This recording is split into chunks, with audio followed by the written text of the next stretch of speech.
Hello guys and welcome back to best car picks. കുറേ കാലമായിട്ട് നമ്മളിങ്ങനെ റൂമേഴ്സിലൂടെയൊക്കെ കേട്ടുകൊണ്ടിരുന്ന ഒരു കാര്യമാണ് ടൊയോട്ടയുടെ പുതിയ ഫ്രോങ്സ് ബേസ്ഡ് ആയിട്ടുള്ള SUV വരുന്നുവെന്ന്. അതായത് പൊതുവേ ടൊയോട്ട ചെയ്യാറുള്ള പോലെ തന്നെ മറ്റൊരു ബാഡ്ജ് എഞ്ചിനീയർഡ് വാഹനം. ഇതിന് പക്ഷേ വ്യത്യാസം എന്താണെന്ന് വെച്ചാൽ ടൊയോട്ടയ്ക്ക് ഇപ്പം നിലവിൽ അർബൻ ക്രൂസർ ഹൈറൈഡറിന് താഴെ ഒരു SUV എന്ന് പറയാൻ പറ്റിയ വണ്ടിയൊന്നുമില്ല. പണ്ട് അവർ ബ്രസ റീബാഡ്ജ് ചെയ്ത് അർബൻ ക്രൂസറായിട്ട് വിൽക്കുമായിരുന്നു. പക്ഷേ പുതിയ ജനറേഷൻ ബ്രസ വന്നപ്പോഴേക്കും അവർ ആ ഒരു സംഭവം നിർത്തി, പഴയ അർബൻ ക്രൂസർ നിർത്തി. ഇപ്പോൾ നമുക്കാകെ അർബൻ ക്രൂസർ ഹൈറൈഡർ എന്ന് പറയുന്ന വാഹനം മാത്രമേ വരുന്നുള്ളൂ. പക്ഷേ എന്നാൽ ഈ വാഹനം അതിൻ്റെ തൊട്ട് താഴെ ആയിരിക്കും വരാൻ പോകുന്നത്. ഇവരെന്തുകൊണ്ട് പുതിയ ജനറേഷൻ ബ്രസ റീബാഡ്ജ് ചെയ്തില്ല എന്ന് ചോദിക്കുകയാണെങ്കിൽ കോസ്റ്റ് മേജറായിട്ടൊരു റീസൺ ആണ്. കാരണം നമ്മളിപ്പോൾ നോക്കുമ്പം ബ്രസയുടെയും അതുപോലെ തന്നെ അർബൻ ക്രൂസർ ഹൈറൈഡർ അല്ലെങ്കിൽ വെറും ഹൈറൈഡറിൻ്റെയും പ്രൈസ് അത്യാവശ്യം ചില സ്ഥലങ്ങളിലൊക്കെ കൊളൈഡ് ചെയ്യാനുള്ള ചാൻസ് ഉണ്ട്.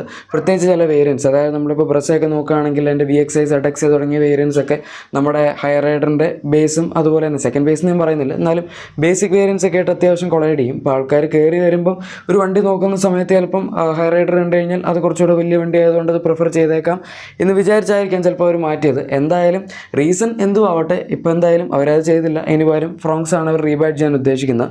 ഫ്രോങ്സിനെ പറ്റി പറയുകയാണെങ്കിൽ നമുക്കറിയാം അത് നമ്മുടെ ബലേനോ ബേസ്ഡ് ആയിട്ടുള്ള ഒരു ക്രോസ് ഓവർ ആണ്. ഓൾറെഡി ബലേനോ നമ്മുടെ മാരുതി സുസുക്കിയുടെ വേർഷൻ അവർ ടൊയോട്ട എടുത്ത് ഗ്ലാൻസ എന്ന് പറഞ്ഞ പേരിൽ റീബാഡ്ജ് ചെയ്യുന്നുണ്ട്. ആൻഡ് ടൊയോട്ടയുടെ വേർഷൻ നമ്മൾ എടുത്ത് നോക്കുകയാണെങ്കിൽ അതിൻ്റെ അകത്ത് അത്യാവശ്യം ഡിഫറൻസിയേഷൻ കാണാൻ പറ്റും. ആദ്യം ഇറങ്ങിയ ടൈപ്പ് 1 ഗ്ലാൻസ പോലെ അല്ലായിരുന്നു. സെക്കൻഡ് ടൈപ്പ് ഇറങ്ങിയ സമയത്ത് അവർ അതിൻ്റെ അകത്ത് ബമ്പറിലും ഗ്രില്ലിലും അതുപോലെ ഹെഡ്ലൈറ്റ്സിലും ഒക്കെ ആയിട്ട് ചെറിയ ചെറിയ കുറച്ച് വ്യത്യാസങ്ങളൊക്കെ വരുത്തി. ഫ്രണ്ടിൽ പ്രത്യേകിച്ച്, ബാക്കിൽ പിന്നെ ഡിഫറൻസ് കുറവായിരുന്നു. സൈഡിൽ അവർ അലോയ് വീൽസ് മാറ്റി, അല്ലാണ്ട് വേറെ പ്രത്യേകിച്ച് ഡിഫറൻസ് ഒന്നും ഇല്ലായിരുന്നു. പിന്നെ ഇൻറ്റീരിയറിലാണെങ്കിലും നമുക്ക് കളർ തീമിൽ ചെറിയ വ്യത്യാസം വന്നു. അത് ഈ സീറ്റ്സിൻ്റെ മാത്രമല്ല, അല്ലാണ്ട് മൊത്തത്തിൽ വണ്ടി ഒരു ബേജ് ആൻഡ് ബ്ലാക്കിൻ്റെ കോമ്പിനേഷനിലേക്ക് പോയി. പക്ഷേ ബലേനോയിലേക്ക് വരുമ്പോഴേക്കും ബ്ലൂ ആൻഡ് ബ്ലാക്കിൻ്റെ കോമ്പിനേഷൻ ആയിരുന്നു. അപ്പോൾ അങ്ങനെയൊക്കെയുള്ള വ്യത്യാസം നമുക്ക് ഗ്ലാൻസയിൽ കാണാൻ സാധിച്ചു. ആൻഡ് ഹൈറൈഡറിലാണെങ്കിൽ പോലും ഗ്രാൻഡ് വിറ്റാര വെച്ച് കമ്പയർ ചെയ്യുമ്പം വിഷ്വലി കാണാൻ ഫ്രണ്ടിൽ നിന്നാണെങ്കിലും റിയറിൽ നിന്നാണെങ്കിലും അതുപോലെ സൈഡിൽ അലോയ്സ് ഒക്കെ ആണെങ്കിലും ചെറിയ രീതിയിലൊക്കെ വ്യത്യാസമുണ്ട്. അങ്ങനത്തെ ഒരു ഡിഫറൻസ് അവരുടെ ഫ്രോങ്സിലും കൊണ്ടുവരും എന്ന് നമുക്ക് വിചാരിക്കാം. പ്രത്യേകിച്ച് ഗ്രില്ലും അതുപോലെ ഹെഡ്ലൈറ്റ്സും ഒക്കെ തീർച്ചയായും മാറും.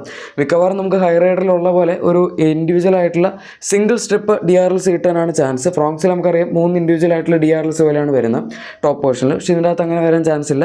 ഹൈറൈഡറിൽ നമ്മൾ കാണുന്ന ആ ഒരു ഏകദേശം സിമിലർ ആയിട്ടുള്ള ലൈറ്റിംഗ് സെറ്റപ്പ്.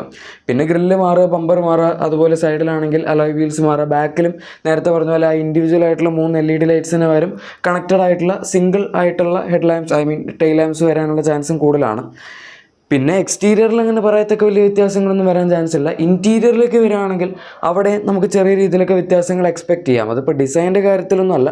ഡാഷ്ബോർഡിൻ്റെ ഡിസൈനൊക്കെ എക്സാക്ട്ലി സെയിം ആയിരിക്കും. പക്ഷേ എന്നാൽ അകത്ത് കിട്ടുന്ന മെറ്റീരിയൽസിൻ്റെയൊക്കെ കളർ, അതായത് ഇപ്പോൾ ഫ്രോങ്സ് നമുക്കറിയാം അതിൻ്റെ അകത്തൊരു ബ്രൗൺ ആൻഡ് ബ്ലാക്കിൻ്റെ കോമ്പിനേഷനാണ് മാരുതി സുസുക്കി പിടിച്ചിരിക്കുന്നത്. ഇവർ ചിലപ്പം ഗ്ലാൻസിൽ ചെയ്ത പോലെ വേറെ ഏതെങ്കിലും ഒരു കളർ കോമ്പിനേഷനിലേക്ക് പോകുമായിരിക്കും. അതെന്താണെന്ന് നമുക്കിപ്പോൾ അറിയില്ല. കാരണം ഇതുവരെ ഈ വാഹനത്തിന് സ്പൈഡ് ഇമേജസ് ഒന്നും തന്നെ പുറത്ത് വന്നിട്ടില്ല. അതിപ്പോൾ ടെസ്റ്റ് ചെയ്യുകയാണെങ്കിൽ മനസ്സിലാവില്ലല്ലോ. ഫ്രോങ്സ് ടെസ്റ്റ് ചെയ്യുന്ന പോലെ തന്നെ തോന്നുള്ളൂ. പിന്നെ ഗ്ലാൻസൊക്കെ ഇറങ്ങുന്നതിന് തൊട്ട് മുമ്പായിട്ട് അതിൻ്റെ ചില TVC ഷൂട്ടിനിടയിലുള്ള ഇമേജസൊക്കെ ലീക്കായി വന്നിട്ടുണ്ടായിരുന്നു. അങ്ങനെ നമ്മൾ വണ്ടി കണ്ടിട്ടുണ്ടായിരുന്നു. പക്ഷെ എന്തായാലും ഫ്രോങ്സിൻ്റെ കേസിൽ അങ്ങനെയൊന്നും വന്നിട്ടില്ല. ഇനി ഈ വാഹനത്തിൻ്റെ പേര് അത് ചിലപ്പോൾ നിങ്ങൾക്ക് അറിയായിരിക്കും. കാരണം കുറേ കാലമായിട്ട് നമ്മളിങ്ങനെ കണ്ടിന്യൂസ് ആയിട്ട് കേട്ടുകൊണ്ടിരുന്ന ഒരു പേരാണ് ടൈസർ എന്ന് പറയുന്നത്, ടൊയോട്ട ടൈസർ. അത് വെറും ടൈസർ അല്ല, അവർ കുറച്ച് കാലം മുമ്പ് ട്രേഡ് മാർക്ക് ചെയ്ത പേര് ടൊയോട്ട അർബൻ ക്രൂസർ ടൈസർ എന്നായിരുന്നു. അർബൻ ക്രൂസർ എന്ന് പറഞ്ഞ പേര് വിട്ട് യാതൊരു പരിപാടിയില്ല. ആദ്യം ഇവിടെ ഒരു നോർമൽ അർബൻ ക്രൂസർ ഇറക്കി, അത് കഴിഞ്ഞിട്ട് അതിൻ്റെ ഒരു ബിൽഡപ്പ് വേർഷനായിട്ട് ഹൈറൈഡർ ഇറക്കി. ഇനി അതിൻ്റെ താഴത്തായിട്ട് അവർ ഈ പുതിയ ടൈസർ ഇറക്കാൻ പോവുകയാണ്. എല്ലാ SUVകളിലെയും കൂടെ ഒരു അർബൻ ക്രൂസർ എന്ന് പറഞ്ഞ പേരും കൂടെ ഇപ്പോൾ ആഡ് ചെയ്യുന്നതാണ് ടൊയോട്ടയുടെ സ്ഥിരം പരിപാടി. എനിവേ അതോടെ നിൽക്കട്ടെ. ഈ വണ്ടിയുടെ പേര് ഒരു 60 to 70% അതായിരിക്കും എന്ന് കൺഫേം ആയിട്ടുണ്ട്. ഇനി എന്താണ് നമ്മുടെ ഇപ്പോഴത്തെ പുതിയ ന്യൂസ് എന്ന് വെച്ച് കഴിഞ്ഞാൽ ഈ വാഹനത്തിൻ്റെ ലോഞ്ച് ഡേറ്റ് കൺഫേം ആയിട്ടുണ്ട്. ഇപ്പോൾ വരുന്ന സ്പെക്കുലേഷൻസ് അനുസരിച്ച് ഈ വരുന്ന April 3, 2024 April 3 ഈ വാഹനം ലോഞ്ച് ആകും എന്നാണ് പറയുന്നത്. പിന്നെ അങ്ങനെ പ്രത്യേകിച്ച് ആദ്യം അൺവെയിലിങ്, അത് കഴിഞ്ഞ് പിന്നെ ലോഞ്ച്, പിന്നെ പ്രൈസ്, അങ്ങനത്തെ വലിയ വലിയ ഇവൻറ്റ്സ് ഒന്നും ഉണ്ടാവില്ല. ജസ്റ്റ് ഒറ്റയടിക്ക് വണ്ടി കാണിക്കുന്നു, വണ്ടിയുടെ പ്രൈസ് പറയുന്നു, അടുത്ത ദിവസം പോലെ മിക്കവാറും അവർ ഡെലിവറിയും തുടങ്ങും. അങ്ങനത്തെ ഒരു പരിപാടി ആയിരിക്കും. കാരണം ഇത് റീബാഡ്ജ്ഡ് വാഹനമാണല്ലോ. അപ്പോൾ ഇതിനങ്ങനെ ഒരുപാട് ഹൈപ്പ് കൊടുക്കേണ്ട കാര്യമൊന്നുമില്ല എന്ന് ടൊയോട്ടയ്ക്ക് അറിയാം. പിന്നെ അവർ ഇങ്ങനത്തെ ഒരു വണ്ടി ഇറക്കുകയാണെങ്കിൽ ഇതിന് അത്യാവശ്യം സെയിൽസും കിട്ടും. കാരണം ബ്രസയേക്കാൾ ഇതിന് ഇത്തിരി കൂടെ പ്രൈസ് കുറവാണ്. മാത്രമല്ല നമ്മളിപ്പോൾ ഹൈറൈഡർ വെച്ച് കമ്പയർ ചെയ്യുകയാണെങ്കിൽ ഇതിൻ്റെ ഏകദേശം ഒരു ടോപ്പ് എൻഡ് കിട്ടില്ല എന്ന് പറയും. കാരണം ടോപ്പ് എൻഡ് ഇതിനില്ല. അത് മാരുതി സുസുക്കി കൊടുക്കുന്നില്ല ടോപ്പ് എൻഡ്. അതായത് നമുക്ക് CTയിൽ 1 ലിറ്റർ ടർബോ മാത്രമേ അവൈലബിൾ ആയിട്ടുള്ളൂ. 1.2 ആകെ ഡെൽറ്റ പ്ലസ് വേരിയൻ്റ് വരെ ഉള്ളൂ.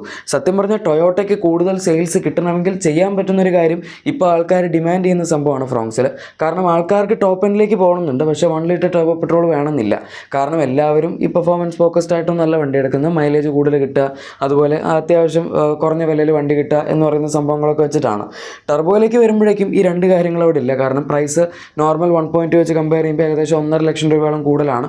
മാത്രമല്ല മൈലേജും കമ്പയർ ചെയ്യുമ്പോൾ കുറച്ച് കുറവാണ്. നമ്മൾ സിറ്റിയിലൊക്കെ ഓടിക്കുകയാണെങ്കിൽ, ഹൈവേയിൽ പോകണമെങ്കിൽ പിന്നെയും കിട്ടും, കാരണം 1 ലിറ്റർ 3 സിലിണ്ടർ ആണല്ലോ.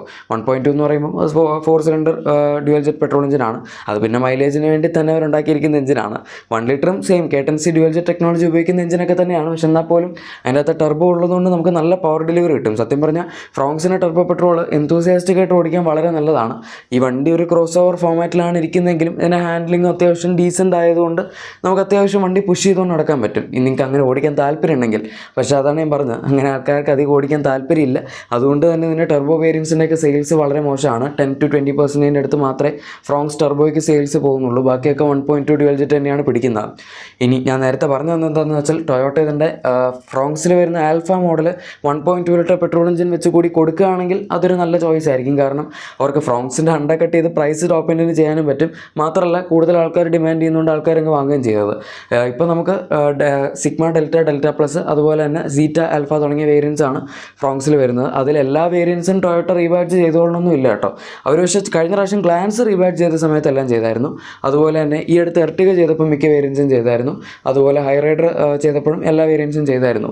പണ്ട് അവർ അർബൻ ക്രൂസറും ആദ്യത്തെ ഗ്ലാൻസൊക്കെ ഇറക്കിയ സമയത്താണ് ഈ ടോപ്പ് എൻഡിൽ 2-3 വേരിയൻസൊക്കെ വെച്ച് റീബാഡ്ജ് ചെയ്തുകൊണ്ടിരുന്നത്.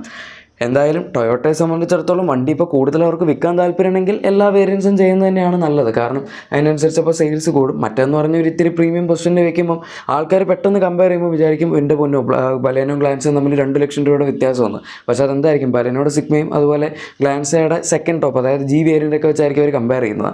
അതുകൊണ്ടാണ് നമുക്ക് അങ്ങനെ വലിയൊരു ഡിഫറൻസ് ഫസ്റ്റ് ടൈപ്പ് ഗ്ലാൻസ് വന്നപ്പോൾ അതിൻ്റെ അകത്ത് തോന്നിയത്.